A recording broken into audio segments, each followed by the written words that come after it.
arkadaşlar bir kişiyi ağlatmayı ağlatmayı seviyorum. Arkadaşlar ağlatmayı çok seviyorum. İyi ağlatıyorum. Arkadaşlar çok bot oldu.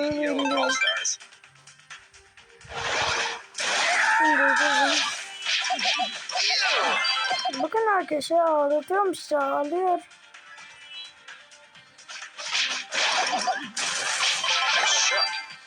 Yani ama şansı hem arkadaşlar bakın uzun göreceğiz. Şey geldi ona var.